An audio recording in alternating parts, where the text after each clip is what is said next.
कितने प्यारे प्यारे फुल लगे खड़े ने बरमियां दे बूटे नाल। सुबह सुबह ताज़ा ताज़ा हवा चली खड़ी है। सूरजमुखी दा फुल बड़े खिले खड़े ने। पत्तियां जिहड़ियां पीलियां पीलियां हैं उन्हां दियां पहले फुल्लां दियां डिगणियां शुरू हो गई ने। इस फुल दियां पत्तियां कोई नहीं हैं, जिहड़े बाद च निकले ने उन्हां दियां पत्तियां हाली खड़ियां हैं।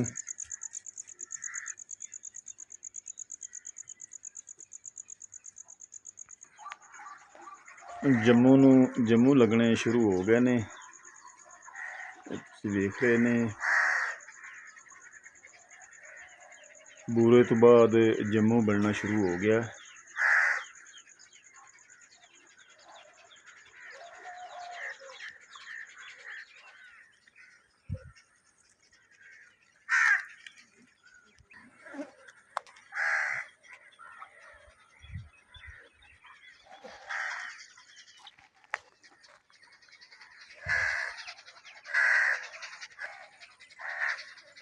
बरमे दे फुल जिहड़े ने सारे घिर गए ने। बड़ा सघना साएदार दरख्त हुंदा है, बड़ी ठंडी छां दी हुंदी।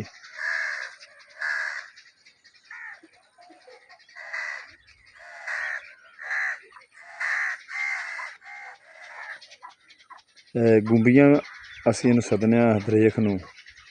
ये भी बड़ा सघना साएदार दरख्त हुंदा है जी। अस्सलाम वालेकुम, तुहाडा अपना वीर मोहम्मद यार फतियाना। रोज़ाना गाँव के व्लॉग और रहन सहन देखने के लिए साडे चैनल में सबसक्राइब कर लो। है ना विच विच पानी दे चर भी रही ने।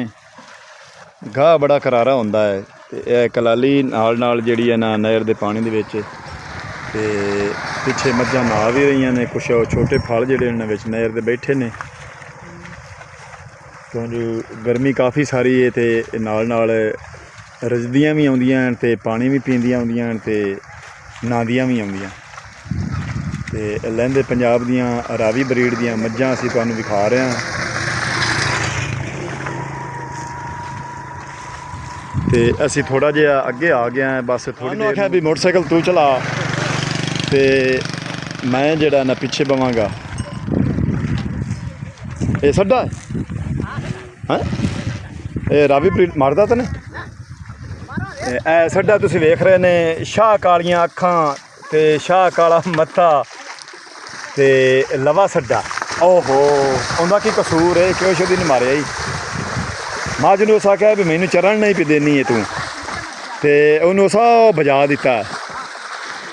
ते बड़ा गाह जिहड़ा ना बड़ा करारा हुंदा है ते माल जिहड़ा ना साडा रावी दा बड़ा खुश रहिंदा है चराई ते।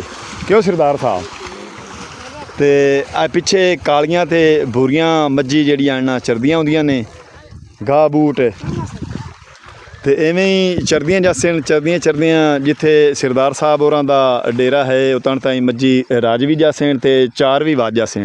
4 बजे पट्ठे पाने ते गर्मी इन्नी कि अपना मूँह सिर ही बलेटी बंदा अज सही करना यार, गर्मी तो बचना चाहिए है। फैजान लाया मोटरसाइकिल ते मैं तुहानूं थोड़ा जिहा रावी ब्रीड दियां मझां जिहड़ियां ना उन्हां दा निज़ाम विखाया है भी इस तरह साडे रावी दे लोग जिहड़े हैं ना पशुआं नूं सांभदे ने, रखदे ने, उन्हां नूं खुशहाल रखदे ने। चराई ते भी बाड़े पट्ठे ते पानी ते खुशहाल माहौल दे विच जानवर जिहड़ा ना राज़ी रहिंदा है, खुश रहिंदा है। खोजा मैनूं चढ़ा लो ते असी एक भाई इत्थे मझां चरा रहा है। गाह ते बड़ा खुश रहिंदे ने साडे जानवर। पानी छानी पिवा ले।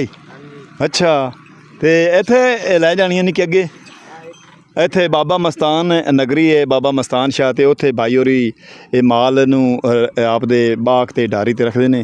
चल फिर ते अगे भी वो भाई एक लई बंदा नहर दे विच पुल तो अगे ते पिछला जानवर भी असीं तुहानूं विखाए ने। साडे रावी ब्रीड दियां मझां जिहड़ियां ने बड़ियां खुश रहिंदियां ने चराई ते ये 3-4 बजे ताईं चराई करते हैं। सुबह 10 बजे तो रख ते 3-4 बजे ताईं। और मोहम्मद रमज़ान की हाल है? हो ठीक हो? शुक्र अल्लाह दा भाईजान ठीक ठाक है।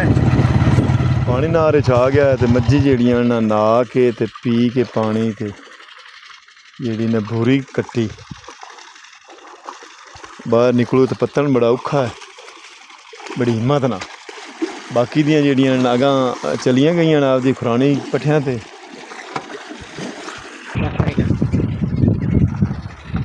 मज्जी जेड़ा है ना जी पईयां और सरदार सार रहीਆਂ ਵਿਚਾਰੀਆਂ ਤੜਕੀਆਂ ਪਈਆਂ ਹਨ ਗਰਮੀ ਤੋਂ ਜਿਹੜਾ ਨਾ ਪਾਣੀ ਦੇ ਵਿੱਚ ਹੁਣ ਮਜ਼ਾ ਕਰ ਰਹੀਆਂ ਨੇ। ਤੇ ਆਹ ਛੋਟੇ ਫਲ ਜਿਹੜੇ ਨੇ ਅੱਗੇ ਜਾ ਰਹੇ ਨੇ, ਪੱਠਿਆਂ ਦਾ ਟਾਈਮ ਹੋਇਆ ਖੜਾ ਹੈ, 4 ਵੱਜ ਗਏ ਨੇ। ਇਹਨਾਂ ਨੂੰ ਬੜਾ ਭਾਵੇਂ ਇਹਨਾਂ ਕੋਲ ਘੜੀ ਕਾਈ ਨਹੀਂ ਹੁੰਦੀ, ਇਹਨਾਂ ਨੂੰ ਟਾਈਮ ਦਾ ਪਤਾ ਹੁੰਦਾ ਹੈ। ਤੇ ਛੋਟੇ ਬੱਚਿਆਂ ਨੂੰ ਮੱਝੀ ਦਿਆਂ ਨੂੰ ਭੁੱਖ ਲੱਗੀ ਖੜੀ, ਹੌਲੀ ਹੌਲੀ ਰਿਸ਼ਕੇ ਜਾਂਦੇ ਨੇ। ਤੇ ਮੱਝੀ ਜਿਹੜੀਆਂ ਨਾ ਰਾਵੀ ਦੀਆਂ ਤੁਸੀਂ ਵੇਖ ਰਹੇ ਨੇ ਤਰਾਰੀਆਂ ਕਰ ਰਹੀਆਂ ਨੇ, ਇੰਜੋਏ ਕਰ ਰਹੀਆਂ ਠੰਡੇ ਤਾਜ਼ੇ ਪਾਣੀ ਦੇ ਵਿੱਚ। ਨਹਿਰ 'ਚ ਪਾਣੀ ਜਿਹੜਾ ਨਾ ਆ ਗਿਆ ਹੈ ਤੇ ਮਾਲ ਮਵੇਸ਼ੀ ਜਿਹੜਾ ਹੈ ਨਾ ਬੜਾ ਇੰਜੋਏ ਕਰ ਰਿਹਾ, ਪੀ ਕੇ ਤੇ ਹੁਣ ਨਹਾ ਰਹੇ ਨੇ ਖੁੱਲ੍ਹੇ ਪਾਣੀ ਵਿੱਚ। ਤੇ ਡੰਗਰ ਜਿਹੜੇ ਨਾ ਸੌਖੇ ਰਹਿੰਦੇ ਨੇ। ਅਸੀਂ ਨਹਿਰ ਦੇ ਕਿਨਾਰੇ ਕਿਨਾਰੇ ਜਾ ਰਹੇ ਹਾਂ, ਕੱਚਾ ਰਸਤਾ ਹੈ। ਮੰਮਾ ਦੇ ਫੈਜ਼ਾਨ ਤੇ ਮੰਮਾ ਦੇ ਜਾਨ ਤੇ ਮੈਂ ਸਾਈਕਲ 'ਤੇ ਜਾ ਰਿਹਾ ਤੇ ਅਸੀਂ ਤੁਰ ਜਾ ਬਾਬਾ ਮਸਤਾਨ ਸ਼ਾਹ ਦੀ ਬੋਰ ਕਰਾਸ ਕਰ ਰਹੇ ਹਾਂ ਤੇ ਭਾਈ ਮਾਲ ਲੈ ਕੇ ਜਾ ਰਹੇ ਨੇ ਆਪਣੇ ਪੱਠੇ ਪਾਵਣਗੇ। 4 ਵਜੇ ਤੋਂ ਬਾਅਦ ਪੱਠੇ ਪਾਉਂਦੇ ਨੇ ਮਾਲ ਡੰਗਰਾਂ ਨੂੰ।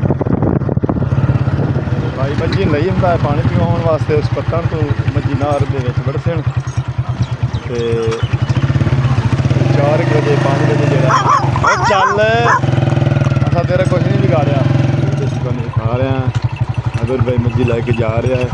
ਨਾਰ 'ਚ ਪਾਣੀ ਆ ਗਿਆ ਲੱਗ ਤਾਂ ਮੱਝੀ ਜੀ ਪਈਆਂ।